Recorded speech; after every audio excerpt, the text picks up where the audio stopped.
Assalamualaikum warahmatullahi wabarakatuh. Teman-teman semua, semoga yang sudah subscribe selalu diberi kesehatan, rezeki yang berlimpah, dan dimudahkan segala urusannya. Amin ya robbal alamin. Tapi, pernahkah kalian membayangkan, orang yang paling kalian percaya, justru menikam dari belakang? Itulah yang kualami. Sahabat yang kuanggap seperti saudara, ternyata diam-diam merebut orang yang paling kucintai. Malam itu, hanya dalam sekejap, seluruh hidupku berubah. Aku dihadapkan pada pilihan, bertahan dengan kebohongan, atau berani membuka luka yang sebenarnya. Dan disinilah kisah ini dimulai.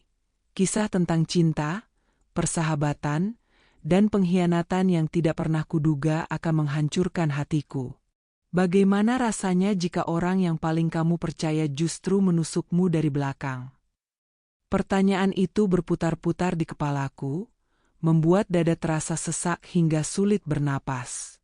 Malam itu aku duduk di kamar, menatap layar ponsel yang menampilkan sesuatu yang tak pernah ingin kulihat. Foto sahabatku sendiri bersama pria yang selama ini kupanggil kekasih. Tanganku bergetar, wajahku panas, air mata jatuh begitu saja tanpa bisa kutahan. Rasanya seluruh dunia runtuh dalam sekejap, kepercayaan yang kubangun bertahun-tahun hancur dalam satu malam. Aku tak tahu harus marah pada siapa. Pada sahabat yang kucintai seperti saudara, atau pada kekasih yang pernah bersumpah setia padaku. Hanya satu pertanyaan yang menghantui, mengapa mereka tega melakukan ini padaku? Namaku Maya, 24 tahun, seorang mahasiswi yang hidup sederhana bersama ibuku. Sejak SMA aku sudah berteman akrab dengan Dina, sahabatku yang kuanggap lebih dari sekadar teman. Ia tahu semua rahasiaku, dari kebiasaan kecil hingga kisah cintaku dengan Raka, lelaki yang kucintai sejak kuliah. Dina selalu ada di sampingku, menasehati saat aku bertengkar dengan Raka, dan mendukungku di setiap langkah. Aku percaya padanya seperti aku percaya pada diriku sendiri. Raka pun sering bilang ia bersyukur karena aku punya sahabat sebaik Dina. Aku pikir hidupku nyaris sempurna. Ada keluarga yang mendukung, sahabat yang setia, dan kekasih yang penuh perhatian. Namun, aku tidak tahu bahwa justru kombinasi itulah yang kelak menghancurkan hatiku sendiri. Hari-hariku berjalan sederhana namun bahagia. Pagi kuliah, sore bekerja paruh waktu di sebuah toko buku, malam berbincang hangat dengan Raka lewat telepon. Kadang Dina ikut nimbrung, memberi candaan hingga kami bertiga tertawa bersama. Aku merasa bersyukur punya dua orang yang begitu dekat dan berarti. Bahkan saat ulang tahunku, Raka dan Dina bersekongkol menyiapkan kejutan kecil. Kue sederhana dengan lilin yang mereka nyalakan di depan kosku. Aku menangis haru malam itu, merasa dikelilingi orang-orang yang tulus. Aku percaya persahabatan kami bertiga tidak akan tergoyahkan oleh apapun. Namun ternyata, kebahagiaan yang kukira abadi hanyalah awan tipis yang segera diterpa badai. Suatu sore, aku melihat Dina terlalu akrab dengan Raka. Mereka bercanda sambil menunggu aku menyelesaikan pembayaran di kasir toko. Raka tertawa lepas mendengar gurauan Dina, bahkan lebih keras daripada ketika ia bercanda denganku. Aku mencoba menepis perasaan aneh di dadaku, menganggap itu hanya karena mereka sama-sama humoris. Namun saat Dina menyentuh lengan Raka dengan santai, ada rasa tak nyaman menyelinap di hatiku. Kalian kayak udah kenal lama aja, kataku sambil tertawa canggung. Dina menjawab ringan, kan kita sama-sama dekat sama kamu, Mei. Aku mencoba tersenyum, tapi entah kenapa senyum itu terasa pahit. Semakin hari, aku mulai melihat tanda-tanda kecil yang mengganggu. Dina sering bertanya tentang jadwal Raka, lebih sering daripada aku sendiri. Raka kadang menghilang tanpa kabar, lalu muncul dengan alasan sibuk. Malam itu, ketika aku membuka ponselku, sebuah notifikasi foto dari grup teman SMA membuat jantungku berhenti sejenak. Dina dan Raka terlihat bersama di sebuah kafe, duduk berdua dengan wajah penuh tawa. Mereka bahkan tak sadar ada teman yang diam-diam memotret. Tanganku bergetar, keringat dingin membasahi tubuhku, dan dadaku sesak. Apakah ini hanya kebetulan, atau pertanda awal dari sebuah pengkhianatan besar? Malam itu aku tak bisa tidur. Pikiran terus berputar pada gambar Dina dan Raka yang begitu mesra. Mungkin cuma kebetulan, mungkin mereka hanya kebetulan bertemu. Aku mencoba menenangkan diri. Namun, hati kecilku menolak. Akhirnya aku memberanikan diri untuk bertanya langsung pada Dina. Saat ku telpon, suaranya terdengar tenang, terlalu tenang. Oh itu? Ia kebetulan banget ketemu Raka di kafe, jadi sekalian ngobrol. Katanya santai. Tapi ada jeda singkat sebelum ia menjawab, seakan sedang menyusun kebohongan kecil.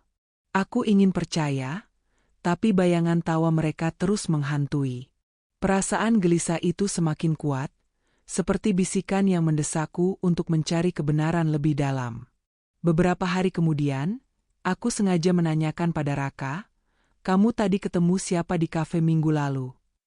Raka tampak kaget sesaat, lalu cepat menjawab, "Oh, sama teman kerja." "Kenapa?" Nadanya terlalu cepat, seakan ia ingin menutupi sesuatu.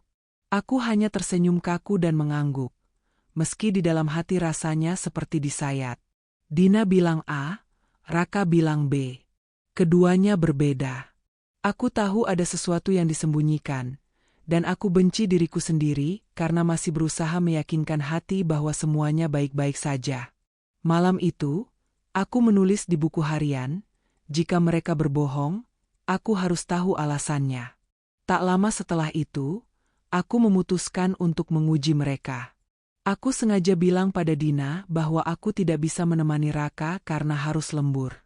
Anehnya, beberapa jam kemudian, aku mendapat pesan anonim dengan foto Raka, lagi-lagi di sebuah kafe, dan kali ini Dina ada di hadapannya.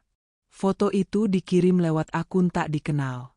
Dadaku berdebar kencang, tanganku gemetar. Siapa yang mengirim foto ini? Mengapa ada orang lain yang tahu? Aku segera menutup layar ponsel, napasku memburu. Aku merasa ada yang membuntutiku, seperti ada mata lain yang diam-diam mengawasi perjalanan cintaku yang retak. Aku mencoba mengabaikan semua tanda itu. Mungkin aku cuma paranoid, pikirku. Aku tetap berusaha tertawa bersama Dina, tetap menunggu telepon Raka dengan sabar. Tapi semakin aku berpura-pura, semakin sulit rasanya. Dina mulai sering terlambat menemuiku dengan alasan sibuk, sementara Raka makin jarang memberi kabar. Anehnya, alasan mereka selalu mirip, seolah dihafalkan. Aku merasa seperti orang bodoh yang berusaha menutup mata padahal kenyataan sudah menampar keras.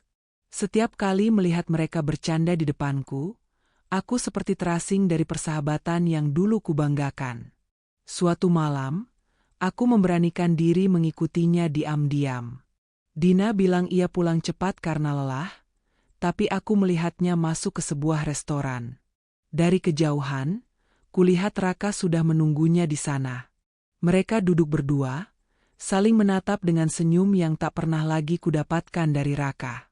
Perutku mual, kakiku lemas. Aku menahan diri agar tidak langsung menghampiri, hanya berdiri terpaku di kegelapan. Hatiku berteriak, mengapa orang yang paling kupercaya justru tega menusukku dari belakang? Air mataku jatuh tanpa bisa kuhentikan. Tubuhku bergetar hebat. Aku tahu ini bukan sekadar kebetulan. Pengkhianatan itu nyata, tepat di depan mataku. Setelah malam menyakitkan itu, aku pulang dengan hati hancur. Namun saat membuka media sosial, ada notifikasi baru, sebuah pesan dari akun anonim yang sama. Isinya, "Berhati-hatilah, mereka sudah lama menjalin hubungan di belakangmu." Disertakan tangkapan layar percakapan yang membuat nafasku tercekat. Dalam chat itu, Raka memanggil Dina dengan panggilan mesra, membicarakan rencana bertemu tanpa sepengetahuanku. Aku hampir menjatuhkan ponsel karena kaget. Hanya satu pertanyaan besar di kepalaku, siapa orang ini yang tahu semua rahasia Raka dan Dina? Dan mengapa ia membocorkannya padaku? Petunjuk baru ini membuka pintu ke jurang kebenaran yang lebih gelap, dan aku belum siap untuk masuk. Beberapa hari kemudian, aku akhirnya tahu siapa pengirim misterius itu. Ternyata dia adalah Rini, teman satu kampus yang pernah dekat dengan Raka sebelum aku. Dengan suara bergetar ia menelponku, mengaku masih sakit hati karena dipermainkan oleh Raka. Aku nggak tahan lihat kamu diperlakukan sama kayak aku dulu, katanya. Ternyata Raka bukan sosok setia yang kukira, melainkan lelaki dengan wajah manis yang pandai menyembunyikan permainan cintanya. Lebih menyakitkan lagi, Dina, sahabat yang paling kupercaya, ternyata sadar sepenuhnya apa yang ia lakukan.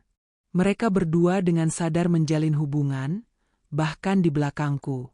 Aku menutup wajahku dengan tangan, tubuhku gemetar, karena semua yang kukira indah hanyalah kebohongan besar. Sejak mengetahui kebenaran itu, aku mencoba menjaga jarak dari keduanya. Tapi luka itu begitu dalam. Setiap melihat Dina tersenyum di depanku rasanya seperti dihina.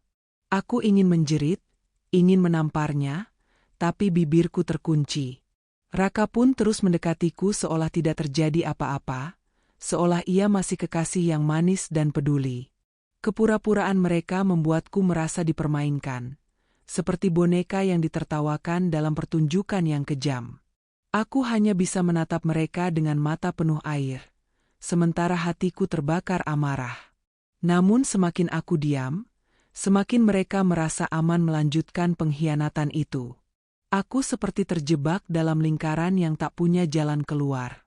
Aku akhirnya memberanikan diri untuk bicara dengan Dina, berharap masih ada sedikit kejujuran tersisa. Din, aku tahu semuanya, aku tahu kamu sama Raka. Ucapanku membuat wajahnya pucat sesaat. Lalu ia tertawa kecil. Kamu salah paham, Mei. Jangan terlalu drama. Kalimat itu menusukku lebih dalam daripada pengkhianatan itu sendiri. Ia menatapku dengan tatapan penuh kemenangan, seolah aku yang salah karena masih bertahan pada cinta. Aku mundur beberapa langkah, jantungku sakit, seperti ditusuk pisau berulang kali. Dina bukan lagi sahabatku. Dia musuh yang diam-diam merebut kebahagiaanku. Dengan penuh keberanian yang tersisa, aku pun mendatangi Raka untuk menuntut kejelasan. Kamu bohong selama ini. Kamu sama Dina, kan? Suaraku pecah menahan tangis. Raka terdiam lama, lalu akhirnya berkata dingin. Kalau iya, kenapa? Dunia serasa runtuh. Aku berharap ia membantah. Berharap ia meyakinkan aku salah.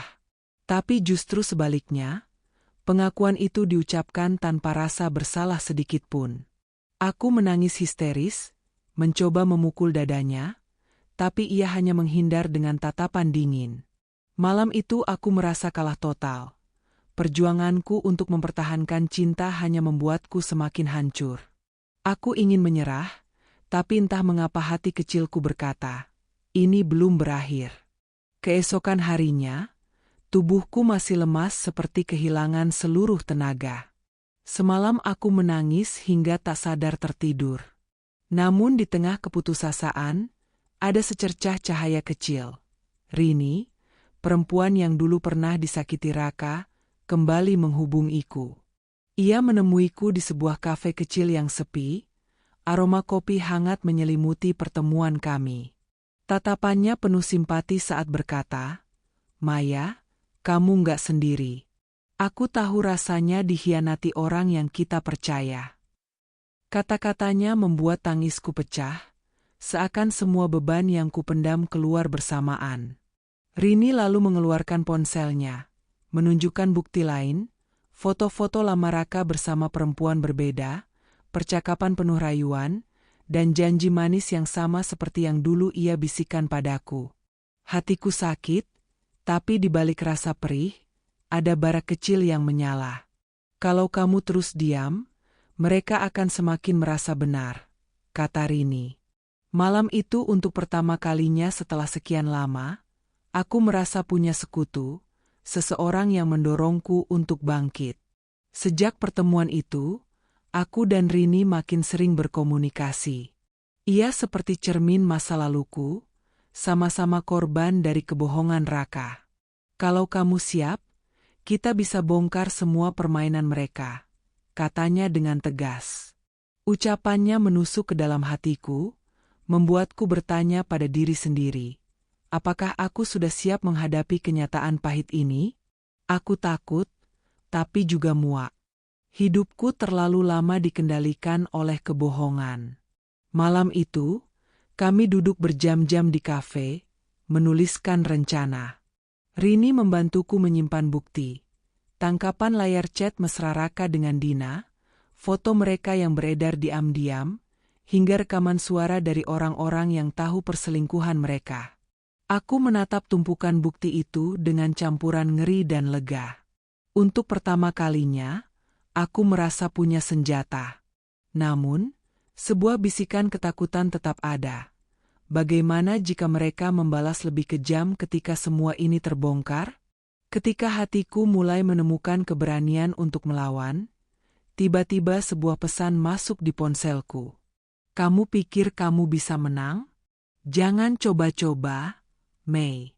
Kamu nggak tahu apa yang kami bisa lakukan. Kata-kata itu membuat darahku berdesir dingin. Nomor pengirim tak tersimpan, tapi aku yakin itu Dina. Nadanya penuh ancaman, seperti seseorang yang tahu persis rencanaku. Aku menatap layar ponsel dengan tangan gemetar, lalu buru-buru menutupnya. Tapi semakin kupikirkan, semakin jelas, Dina pasti sudah mencium gerak-gerikku. Apakah ada yang mengawasi? Ataukah Rini tanpa sadar membocorkan sesuatu?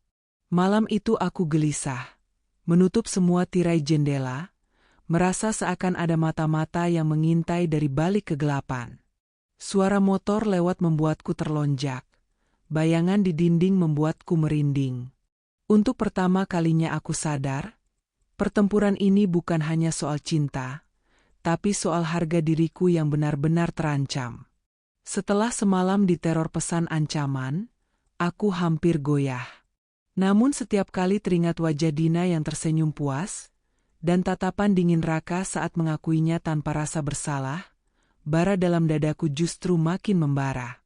Aku tidak bisa lagi hanya menangis. Bersama Rini, aku menyusun rencana terakhir. Membongkar mereka di depan semua orang, di saat yang paling tak terduga. Kami menyiapkan semua bukti, menyimpannya di flash disk dan ponsel cadangan. Aku bahkan meminta bantuan seorang teman untuk menyiapkan proyektor kecil, agar jika diperlukan kebenaran bisa dipertontonkan di depan mata banyak orang. Malam itu, aku berlatih berulang kali di depan cermin, menyiapkan kata-kata yang akan kuucapkan. Tanganku masih gemetar, tapi kali ini bukan karena takut, melainkan karena keberanian yang kupaksakan keluar dari luka. Hari yang kutunggu akhirnya tiba. Dina mengajakku ke sebuah acara kumpul teman lama, dan di sanalah aku tahu waktunya akan tiba. Aku datang dengan wajah tenang, meski jantungku berdebar kencang. Dari kejauhan, kulihat Raka duduk bersama Dina, tertawa lepas seakan tak pernah ada dosa. Begitu aku mendekat, Dina menyapaku dengan senyum manis penuh kepalsuan. "Maya, akhirnya kamu datang juga," katanya, seolah tak pernah mengkhianatiku. Namun di balik senyum itu, matanya menatapku dengan sinis, seakan menantang. Aku tahu, inilah wajah asli mereka, bukan sahabat dan kekasih, tapi pengkhianat yang bersatu melawan perasaanku. Malam itu, untuk pertama kalinya aku tak lagi melihat Dina sebagai sahabatku, melainkan musuh paling berbahaya yang pernah kupunya. Acara berlangsung meriah, penuh gelak tawa.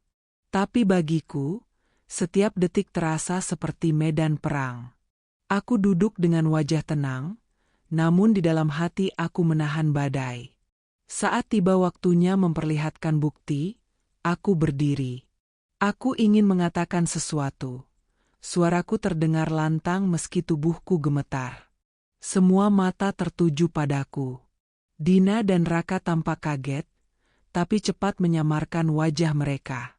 Aku mengeluarkan ponsel dan mulai menunjukkan percakapan serta foto-foto mereka. Suara bisik-bisik langsung memenuhi ruangan. Dina bangkit, mencoba merebut ponselku, tapi aku mundur dan berkata keras, "Jangan pernah berpura-pura lagi. Semua orang harus tahu siapa kalian sebenarnya." Saat itu, ruangan terasa menegang, semua orang menahan napas menunggu kelanjutan. Dengan satu klik, layar proyektor menampilkan foto-foto mereka berdua. Gambar-gambar penuh senyum, chat mesra, dan janji rahasia terpampang jelas di hadapan semua orang. Ruangan langsung riuh, sebagian terkejut, sebagian berbisik penuh rasa iba padaku. Dina menjerit, "Kamu licik, Mei." Tapi suaranya tertutup oleh bukti yang tak terbantahkan. Raka mencoba berdalih, namun wajahnya memerah, keringat membasahi pelipis.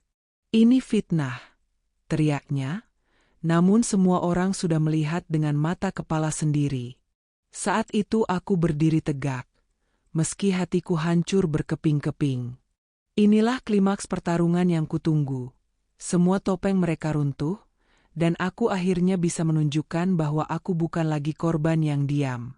Namun, aku belum tahu apakah aku benar-benar menang, atau justru akan menghadapi serangan balasan yang lebih kejam. Setelah semua bukti terpampang, aku pikir segalanya akan selesai. Namun ternyata tidak semudah itu.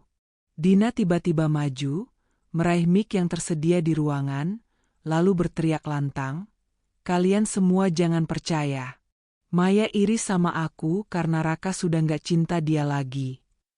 Suasana mendadak ricuh. Beberapa teman menatap bingung, sebagian lagi berusaha menenangkan. Raka pun menambahkan, "Iya, aku memang salah, tapi bukankah lebih baik jujur kalau hatiku sebenarnya ada pada Dina?" Kata-kata itu menghantamku seperti palu besar. Air mataku hampir jatuh lagi, dadaku terasa sesak. Semua perjuanganku seakan sia-sia jika mereka berhasil membalikkan keadaan. Sejenak aku goyah, merasa hampir kalah, apalagi ketika beberapa orang mulai ragu padaku. Malam itu aku sadar, meski sudah kubuka semua bukti, pertarungan belum benar-benar berakhir. Di tengah keputusasaan itu, Rini yang sejak tadi diam akhirnya berdiri. Ia melangkah ke depan, menatap Raka dengan tatapan penuh api. "Kamu pikir cuma Maya yang kamu bohongi? Aku juga korbanmu, Raka.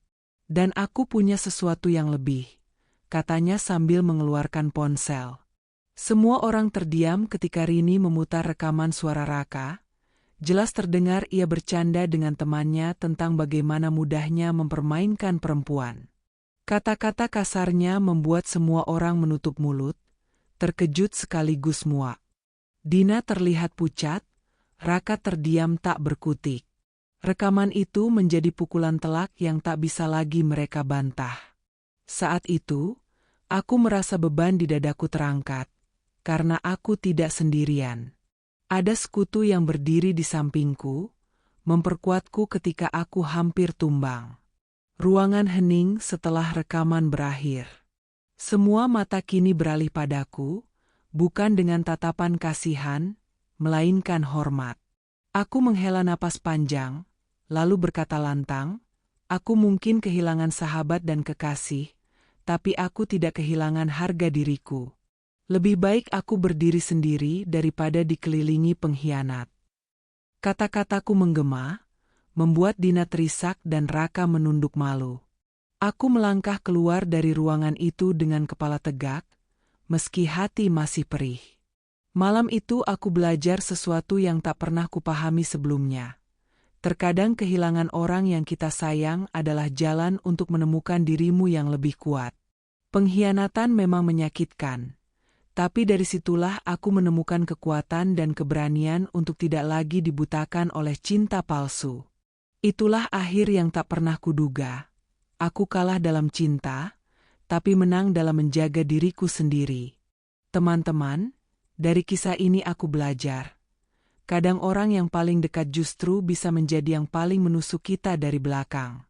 Namun jangan pernah biarkan pengkhianatan menghancurkan hidupmu. Jadikan itu pelajaran untuk berdiri lebih kuat, lebih berani, dan lebih mencintai dirimu sendiri. Terima kasih banyak sudah menyimak cerita ini sampai akhir. Semoga kalian yang sudah subscribe selalu dilimpahkan kesehatan, rezeki yang halal, dan dimudahkan segala urusannya oleh Allah Subhanahu wa Ta'ala. Jangan lupa untuk like, share, dan subscribe channel ini, karena dukungan kalian adalah semangat terbesar kami untuk terus menghadirkan kisah nyata yang penuh hikmah dan pelajaran hidup. Sampai jumpa di cerita berikutnya. Wassalamualaikum warahmatullahi wabarakatuh.